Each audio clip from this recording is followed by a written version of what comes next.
There, you see that? Nothing allows you to manipulate people easier than the fear of a Falcon punch. This is F-Zero GP Legend, and although this model looks a little different, this is definitely F-Zero under the hood.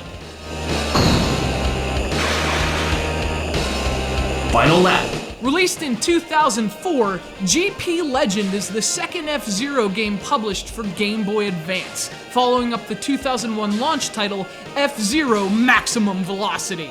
And in a sense, GP Legend is basically more of the same. It's a cartridge packed with new tracks and ample challenge, but there's not much in GP Legend that F-Zero fans haven't seen before.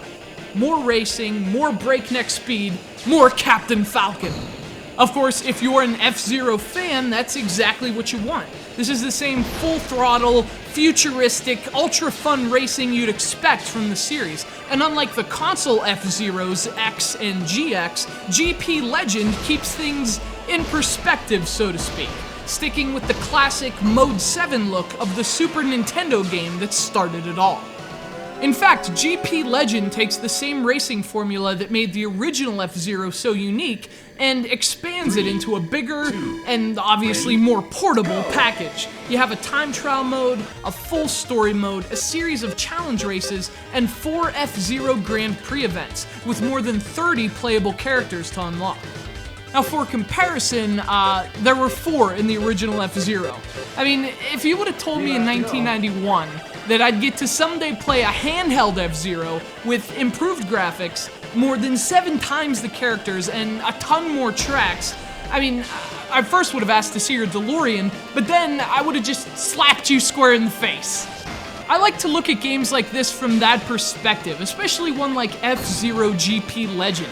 This game was released a year after what I consider to be the best game in the series, F-Zero GX for the GameCube, and so in comparison, GP Legend may not seem like anything to get excited about.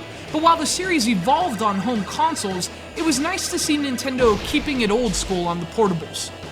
GP Legend may not have the fancy corkscrews and lightning bolts and crazy 3D magic, but it's still a fantastic complement to its GameCube predecessor. It's also a bit of a departure from prior F-Zero games in one key area. Gone is the comic book style that had defined the series, and in its place, GP Legend applies a fresh coat of anime to Captain Falcon and his eccentric cast of friends and foes. Of course, this was obviously done in conjunction with the F-Zero anime, which GP Legend is essentially based on. And another minor issue are the liberties GP Legend takes with F-Zero's characters. To match the story of the anime it's based on, GP Legend basically turns Captain Falcon into a title rather than a character.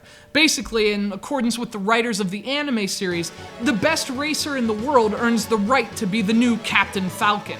Like the style, this one's all about preference, but I'd rather view him as Douglas J. Falcon than some random schmuck. But as you've probably noticed, I'm really nitpicking here. Style has always been an important component of F-Zero, but it's never really affected the gameplay, and in that regard, GP Legend is right on track.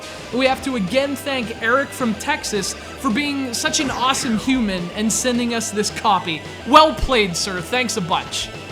You know, as much fun as this game is to play, it's also kind of bittersweet. The F-Zero circuit has been dead quiet since this game crossed the finish, but with any luck, we'll be corkscrewing through Mute City again in no time, maybe even in 3D. But until then, the old school charm of F-Zero GP Legend is more than enough to keep your knuckles white. Finish! Congratulations! You won first place!